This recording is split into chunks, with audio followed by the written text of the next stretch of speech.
নমস্কাৰ, মই নয়নজ্যোতি আপোনালোক সকলোলৈকে লাৰ্ণ হিষ্ট্ৰী ইউটিউব চেনেললৈ স্বাগতম জনাইছোঁ।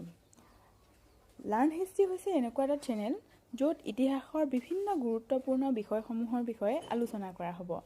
আজিৰ ভিডিঅ'টো হৈছে এই চেনেলৰ প্ৰথমটো ভিডিঅ', য'ত আধুনিক ভাৰতৰ এটা গুৰুত্বপূৰ্ণ বিষয় 1857 চনৰ বিদ্ৰোহৰ বিষয়ে আলোচনা কৰিম। আশা কৰোঁ আপোনালোক সকলোকে এই ভিডিঅ'টোৱে কিছু পৰিমাণে হ'লেও সহায় কৰিব। আহক আমি আলোচনা কৰোঁ 1857 চনৰ বিদ্ৰোহৰ কাৰণ আৰু ইয়াৰ আৰম্ভণি। প্ৰথমে কোনো এটা বিদ্ৰোহ সংঘটিত হোৱাৰ অন্তৰালত বা কোনো এটা আন্দোলন সংঘটিত হোৱাৰ অন্তৰালত বিভিন্ন ধৰণৰ কাৰণ জড়িত হৈ থাকে। ঠিক তেনেদৰে এই বিদ্ৰোহ সংঘটিত হোৱাৰ আঁৰতো বিভিন্ন ধৰণৰ কাৰণ জড়িত হৈ আছিল। আমি প্ৰথমে ক'ব পাৰোঁ যে ৰাজনৈতিক কাৰণ বা সেই সময়ৰ ভাৰতৰ ৰাজনৈতিক অৱস্থা। ৰাজনৈতিক কাৰণত ব্ৰিটিছসকলে 1757 চনৰ পলাচী যুদ্ধৰ সময়ৰ পৰাই সৰ্বভাৰতীয় পৰ্যায়ত ভাৰতৰ শাসনভাৰ তেওঁলোকৰ হাতলৈ নিয়াৰ কাৰণে চেষ্টা চলাই আছিল। ব্ৰিটিছ ইষ্ট ইণ্ডিয়া কোম্পানীয়ে সেই সময়ত ভাৰতত প্ৰৱৰ্তন কৰা বিভিন্ন ধৰণৰ নীতি বা আঁচনিসমূহে ভাৰতৰ যিসমূহ প্ৰাদেশিক ৰাজ্য সেই প্ৰাদেশিক ৰাজ্যসমূহৰ ওপৰত সমস্যাৰ সৃষ্টি কৰিছিল। তাৰ ফলস্বৰূপে আমি ক'ব পাৰোঁ যে 1848 চনত লৰ্ড ডেলহাউছিয়ে প্ৰৱৰ্তন কৰা বা বেণ্টিংকে লৰ্ড উইলিয়াম বেণ্টিংকে প্ৰৱৰ্তন কৰা বিভিন্ন ধৰণৰ নীতি যেনে কৰদমৈত্ৰী নীতি বা চৰ্ত বিলোপ নীতিসমূহ গুৰুত্বপূৰ্ণ। চৰ্ত বিলোপ নীতি প্ৰৱৰ্তন কৰিছিল লৰ্ড উইলিয়াম বেণ্টিংকে 1848 চনত। চৰ্ত বিলোপ নীতিৰ জৰিয়তে প্ৰথমখন প্ৰদেশ ভাৰতৰ প্ৰদেশ ছাত্ৰা প্ৰদেশখন তেওঁলোকে অধিগ্ৰহণ কৰিছিল। চৰ্ত বিলোপ নীতি হৈছে এনে এক নীতি যাৰ জৰিয়তে কোনো এজন দেশীয় ৰজাৰ যেতিয়া তেওঁৰ কোনো নিজা পুত্ৰ সন্তান নাথাকিব তেনে অৱস্থাত দেশীয় ৰজাজনে তুলনীয়া পুত্ৰ গ্ৰহণ কৰিব নোৱাৰিব, অৰ্থাৎ পুত্ৰ সন্তান এডপ্ট কৰিব নোৱাৰিব আৰু তাৰ ফলত সেই ৰজাজনৰ মৃত্যুৰ পাছত কোম্পানীয়ে সেই প্ৰদেশখন কোম্পানীৰ লগত চামিল কৰি ল'ব আৰু তাৰ ফলস্বৰূপে বা তাৰ নীতি অনুসৰি চৰ্ত বিলোপ নীতিৰ চৰ্ত অনুসৰি কোম্পানীয়ে ছাত্ৰা নামৰ প্ৰদেশখন পোনপ্ৰথমে কোম্পানীৰ লগত অধিগ্ৰহণ কৰি লয়। তাৰ পৰৱৰ্তী সময়ছোৱাত ক্ৰমে জয়পুৰ, উদয়পুৰ, নাগপুৰ, ঝান্সী আদি প্ৰদেশসমূহ কোম্পানীয়ে অধিগ্ৰহণ কৰি লয় আৰু তাৰ পাছত গৈ পেলাই যিসকল প্ৰাদেশিক ৰজা আছিল তেওঁলোকে পৰৱৰ্তী সময়ছোৱাত 1857 চনৰ যি বিদ্ৰোহ সেই বিদ্ৰোহত অংশগ্ৰহণ কৰিছিল। দ্বিতীয়তে আমি ক'ব পাৰোঁ ৰাজনৈতিক কাৰণ। প্ৰথমে আমি আলোচনা কৰিলোঁ ৰাজনৈতিক কাৰণ, দ্বিতীয়তে আমি আলোচনা কৰিম অৰ্থনৈতিক কাৰণ। অৰ্থনৈতিক কাৰণত আমি ক'ব পাৰোঁ যে সেই সময়ছোৱাৰ বিভিন্ন জমিনদাৰী প্ৰথা, বিভিন্ন ধৰণৰ ভূমি নীতি, ব্ৰিটিছ কোম্পানীয়ে প্ৰৱৰ্তন কৰা ভূমি নীতিসমূহ, তাৰ উপৰিও ভাৰতৰ লগত যি ব্ৰিটিছৰ অৰ্থাৎ ইংলেণ্ডৰ যি বাণিজ্যিক সম্পৰ্ক আছিলে সেই বাণিজ্যয়ো ভাৰতত অৰ্থনৈতিক ক্ষেত্ৰত কিছু পৰিৱৰ্তন আনিছিল বুলি আমি ক'ব পাৰোঁ। কাৰণ জমিনদাৰী প্ৰথায়ো সেই সময়ছোৱাত কৃষকসকলৰ ওপৰত বা সাধাৰণ জনতাৰ ওপৰত খুব এটা বেয়া প্ৰভাৱ পেলাইছিলে। তাৰ উপৰিও ব্ৰিটিছসকলে 1793 চনত প্ৰৱৰ্তন কৰা লৰ্ড কৰ্ণৱালিছে প্ৰৱৰ্তন কৰা যি ভূমি নীতি আছিলে যাক আমি চিৰস্থায়ী বন্দোবস্তি বুলি কওঁ, চিৰস্থায়ী বন্দোবস্তি নীতিৰ জৰিয়তেও কৃষকসকলৰ অৱস্থা খুব বেয়া হৈ পৰিছিলে। কাৰণ চিৰস্থায়ী বন্দোবস্তিৰ এটা চৰ্ত আছিল যে কোনো ধৰণৰ প্ৰাকৃতিক দুৰ্যোগ, বানপানী, খৰাং বতৰ আদিৰ সময়ছোৱাতো তেওঁলোকে ৰেহাই নাপাব। নিৰ্দিষ্ট তাৰিখত নিৰ্ধাৰিত কৰ তেওঁলোকে সময়মতে পৰিশোধ কৰিব লাগিছিল আৰু তাৰ ফলত এক প্ৰকাৰৰ গ্ৰাম্য ঋণগ্ৰস্ততাই দেখা দিছিল। তাৰ উপৰিও মহলবাৰী, ৰায়তবাৰী আদি যিসমূহ ভূমি নীতি আছিল সেই নীতিসমূহেও ভাৰতৰ অৰ্থনৈতিক ক্ষেত্ৰত এক সমস্যাৰ সৃষ্টি কৰিছিল। তাৰ পাছত আমি ক'ব পাৰোঁ যে যিহেতু ইংলেণ্ডে 1600 চনৰ 31 ডিচেম্বৰ তাৰিখে যি ব্ৰিটিছ ইষ্ট ইণ্ডিয়া কোম্পানী গঠন কৰি তেওঁলোকে ভাৰতৰ লগত বাণিজ্যিক সম্পৰ্ক স্থাপন কৰিছিল আৰু ইংলেণ্ডে ভাৰতৰ পৰা যিসমূহ কেঁচা সামগ্ৰী মেটেৰিয়েলছসমূহ তেওঁলোকে ভাৰতৰ পৰা লৈ গৈ ইংলেণ্ডৰ বজাৰত মেচিনত খুব কম সময়তে সেইবোৰ ব্যৱহাৰ উপযোগী সামগ্ৰী হিচাপে প্ৰস্তুত কৰি পুনৰ ভাৰতৰ বজাৰখন উপজাই পেলাইছিল আৰু তাৰ ফলত ভাৰতৰ যি গ্ৰাম্য অৰ্থনীতি বা ভাৰতৰ যি কুটিৰ শিল্পই হওক বা হস্তশিল্পই হওক তাত এটা আঘাত সানিছিল বুলি ক'ব পাৰোঁ আৰু সেই ক্ষেত্ৰত অৰ্থনৈতিক কাৰণেও 1857 চনৰ যি বিদ্ৰোহ সেই বিদ্ৰোহত প্ৰভাৱ পৰিছিল। তৃতীয়তে আমি ক'ব পাৰোঁ তৃতীয় কাৰণ হিচাপে আমি ক'ব পাৰোঁ সামাজিক কাৰণ। ইষ্ট ইণ্ডিয়া কোম্পানীৰ আমোলত ভাৰতত বিভিন্ন ধৰণৰ সংস্কাৰ সাধন কৰা হৈছিল। তাৰ ফলস্বৰূপে আমি ক'ব পাৰোঁ যে লৰ্ড উইলিয়াম বেণ্টিংকে প্ৰৱৰ্তন কৰা যি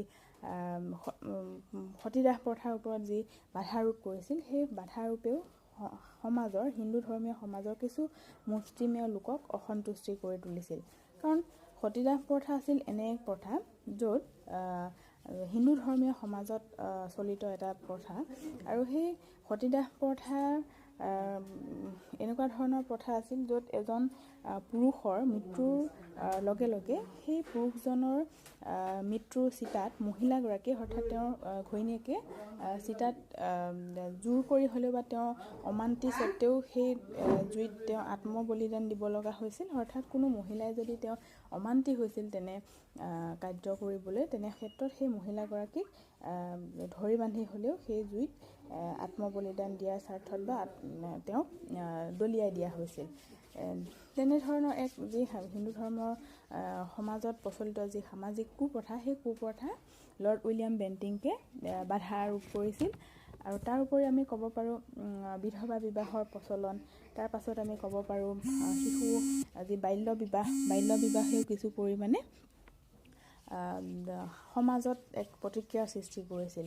তাৰ উপৰি আমি সমাজত যি ইংৰাজী শিক্ষাৰ প্ৰচলনেও সমাজৰ কিছু মুষ্টিমেয় লোকক ব্ৰিটিছৰ বিৰুদ্ধে বিদ্ৰোহী কৰি তুলিছিল। সেইসমূহ যি কোম্পানীৰ আমোলত সংস্কাৰ সাধন কৰা হৈছিল সামাজিক ক্ষেত্ৰত সেই সংস্কাৰসমূহে কিন্তু কিছু পৰিমাণে 1857 চনৰ বিদ্ৰোহৰ কাৰণ বুলি আমি ক'ব পাৰোঁ।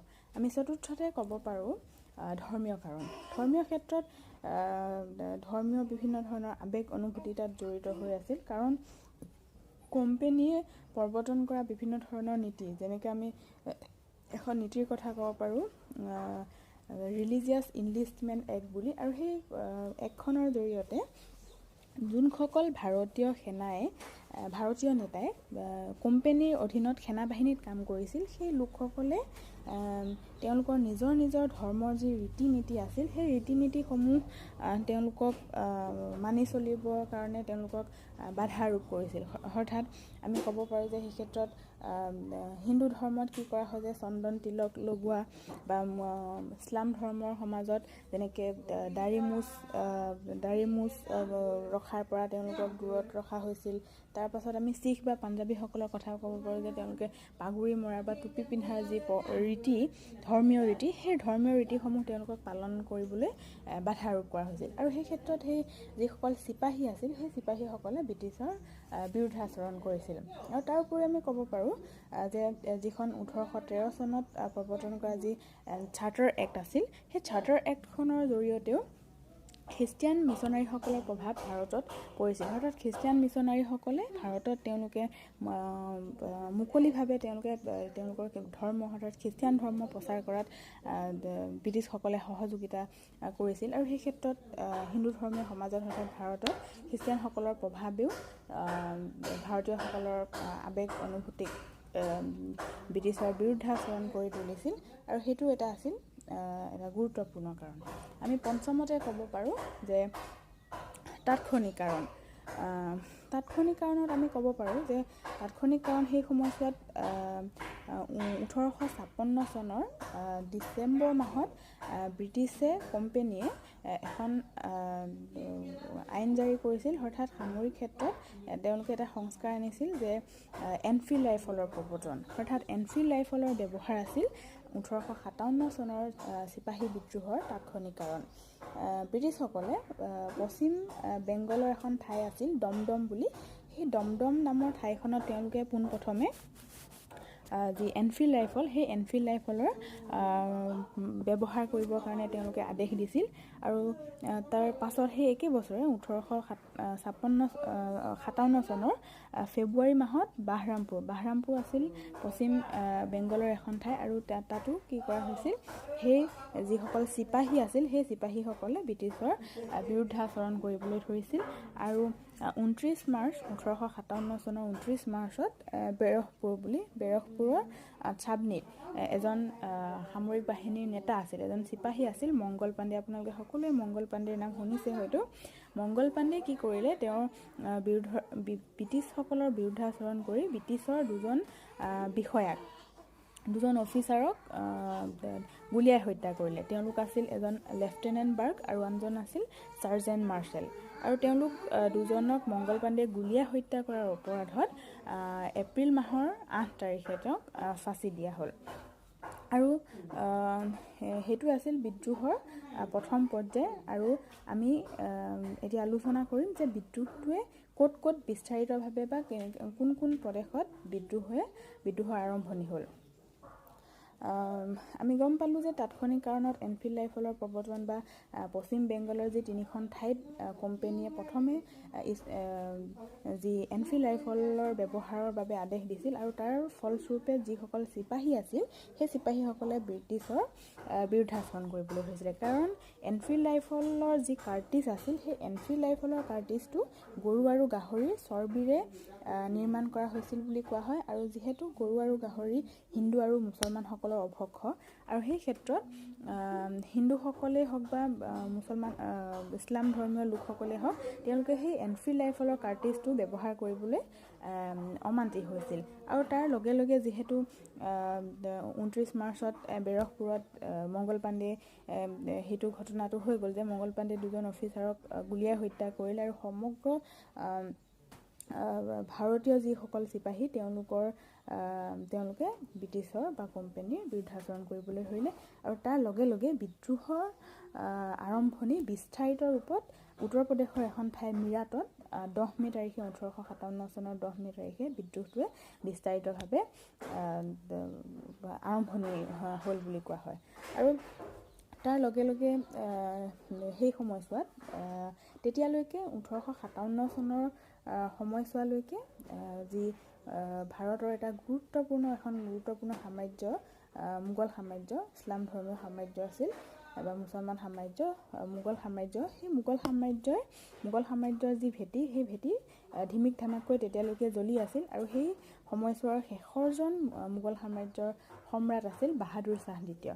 আৰু বাহাদুৰ শ্বাহ দ্বিতীয় এজন জ্যেষ্ঠ সম্ৰাট আছিল, আৰু তেওঁ যি মোগল সাম্ৰাজ্যৰ যি সৌৰভ বা মোগল সাম্ৰাজ্যৰ যি ভেটি, সেই ভেটিটো ধিমিক ধামাকে তেওঁ অতি দুৰ্বলতাৰে তেওঁ শাসন কৰি আছিল। আৰু ব্ৰিটিছসকলে বাহাদুৰ শ্বাহৰ এজন সেনাপতি আছিল, তেওঁৰ নাম আছিল বখ্ত খাঁ। সেই বখ্ত খাঁক ব্ৰিটিছসকলে তেওঁলোকৰ হাতৰ মুঠিলৈ আনি পেলাই দিল্লীত সৃষ্টি হোৱা যি বিদ্ৰোহ, সেই বিদ্ৰোহটোক দমন কৰিবলৈ তেওঁলোকে সক্ষম হ'ল।